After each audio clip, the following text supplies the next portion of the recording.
અધ્યાય 4 શ્લોક 21 નિરાશીર્યતે ચિત્તાત્મા ત્યક્ત સર્વ પરિગ્રહ શરીરમ કેવલમ કર્મ કુર્વાણોન્નતિ કિલ્બિષ્યમ. જેનું શરીર અને અંતઃકરણ સારી રીતે વશમાં કરેલું છે, જેણે બધી જાતના સંગ્રહનો પરિત્યાગ કરી દીધો છે, એવો આશારહિત કર્મયોગી કેવળ શરીર સંબંધી કર્મો કરતો હોવા છતાં પણ પાપને પ્રાપ્ત નથી થતો. યતચિત્તાત્મા અર્થાત સંસારમાં આશા કે ઈચ્છા રહેવાને કારણે જ શરીર, ઇન્દ્રિયો, મન વગેરે વશમાં નથી થતા. આ શ્લોકમાં નિરાશીહી પદથી બતાવ્યું છે કે કર્મયોગીમાં આશા કે ઈચ્છા નથી રહેતી, આથી તેના શરીર, ઇન્દ્રિયો અને અંતઃકરણ આપમેળે વશમાં રહે છે. તેમના વશમાં રહેવાથી તેના દ્વારા નકામી કોઈ ક્રિયા નથી થતી.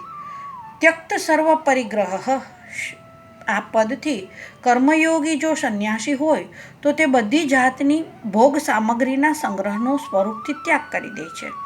જો તે ગૃહસ્થ હોય તો તે ભોગ બુદ્ધિથી પોતાના સુખને માટે કોઈ પણ સામગ્રીનો સંગ્રહ નથી કરતો.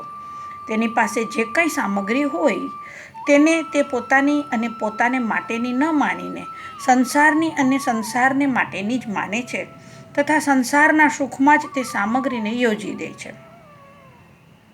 ભોગ બુદ્ધિથી સંગ્રહનો ત્યાગ કરવો એ તો સાધક માત્રને માટે આવશ્યક છે.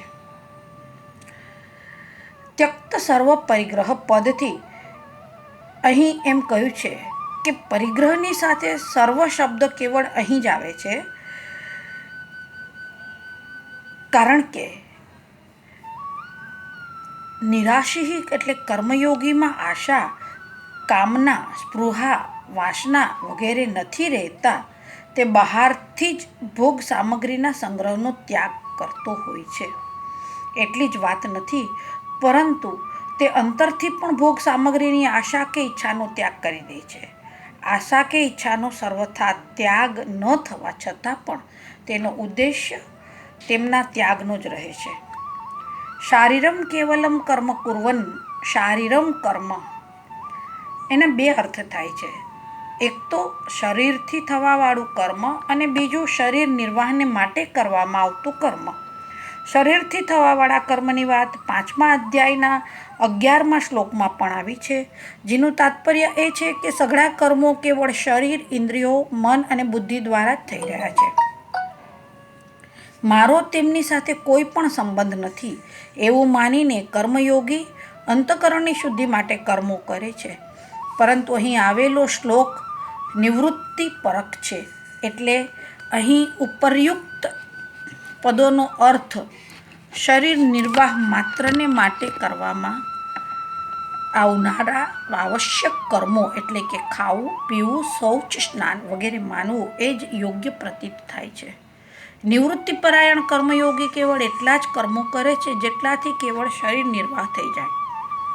નાપ્નોતિ કિલ્બિષમ અર્થાત જે કર્મો કરવા અથવા ન કરવા સાથે પોતાનો કિંચિત માત્ર પણ સંબંધ રાખે છે તે પાપને એટલે કે જન્મ મરણ રૂપી બંધનને પ્રાપ્ત થાય છે. પરંતુ આશારહિત કર્મયોગી કર્મ કરવા અથવા ન કરવા સાથે પોતાનો કંઈ પણ સંબંધ નથી રાખતો, એટલા માટે તે પાપને પ્રાપ્ત નથી થતો, અર્થાત તેના સઘળા કર્મ અકર્મ બની જાય છે. નિવૃત્તિ પરાયણ હોવા છતાં પણ કર્મયોગી કદી આળસ પ્રમાદ નથી કરતો. આળસ પ્રમાદનો પણ ભોગ હોય છે. એકાંતમાં એમ જ પડ્યા રહેવાથી આળસનો ભોગ થાય છે અને શાસ્ત્ર વિરુદ્ધ તથા નિરર્થક કર્મો કરવાથી પ્રમાદનો ભોગ થાય છે. આ રીતે નિવૃત્તિમાં આળસના સુખનો અને પ્રવૃત્તિમાં પ્રમાદના સુખનો ભોગ થઈ શકે છે.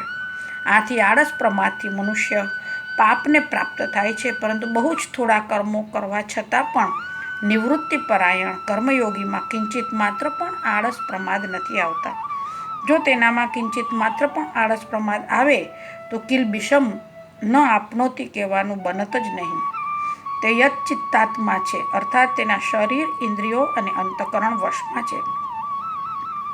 એટલા માટે તેનામાં આળસ પ્રમાદ આવી જ નથી શકતા. શરીર, ઇન્દ્રિયો તથા અંતઃકરણ વશમાં હોવાથી ભોગ સામગ્રીનો ત્યાગ કરવાથી તથા આશા, કામના, મમતા વગેરેથી રહિત થવાથી તેના દ્વારા નિષિદ્ધ કર્મ થઈ શકતી નથી. અહીં શંકા થઈ શકે છે કે જ્યારે તેના દ્વારા પાપ ક્રિયા થઈ શકતી જ નથી ત્યારે એમ શા માટે કહેવામાં આવ્યું કે તે પાપને પ્રાપ્ત થતો નથી?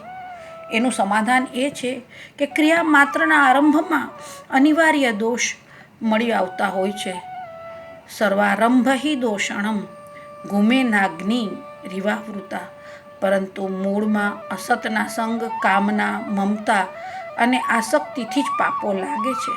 કર્મયોગીમાં કામના, મમતા અને આસક્તિ હોતી જ નથી, અથવા તેના કર્મયોગીમાં કામના, મમતા તો ઠીક, પણ તેના કામના, મમતા, આસક્તિનો ઉદ્દેશ્ય જ હોતો નથી. એટલા માટે તેનું કર્મ કરવા સાથે અથવા ન કરવા સાથે કોઈ પ્રયોજન નથી હોતું.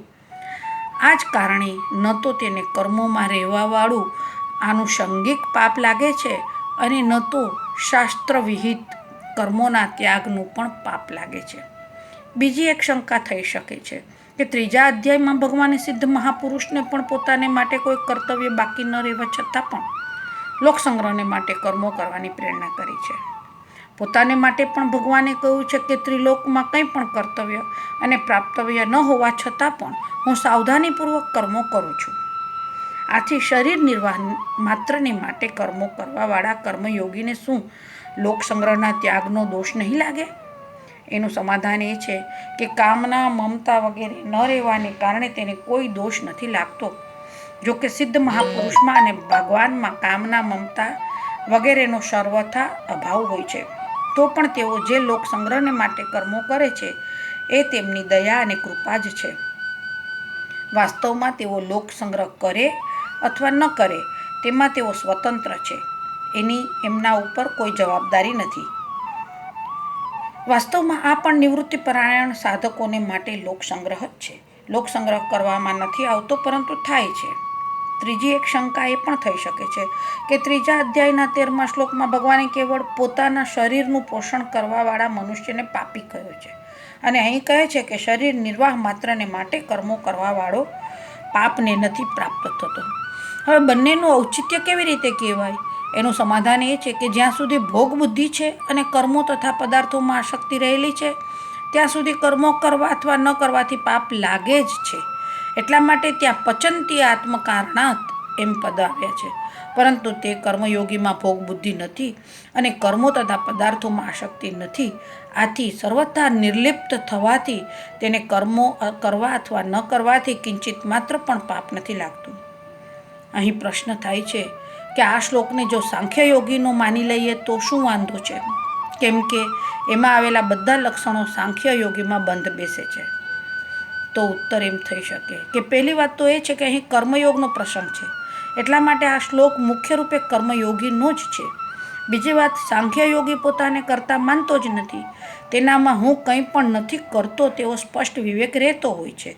પછી તેને માટે કર્મો કરતો હોવા છતાં પણ પાપને નથી પ્રાપ્ત થતો. એવું કહેવાનું કેવી રીતે બની શકે?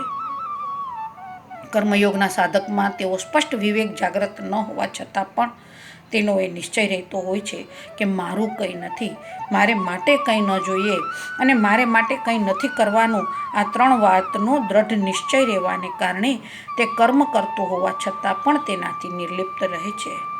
લોકોમાં બહુધા એવી માન્યતા છે કે કર્મયોગી ગૃહસ્થ આશ્રમમાં અને જ્ઞાનયોગી એટલે કે સાંખ્યયોગી સંન્યાસ આશ્રમમાં રહે છે, પરંતુ વાસ્તવમાં એવી વાત નથી.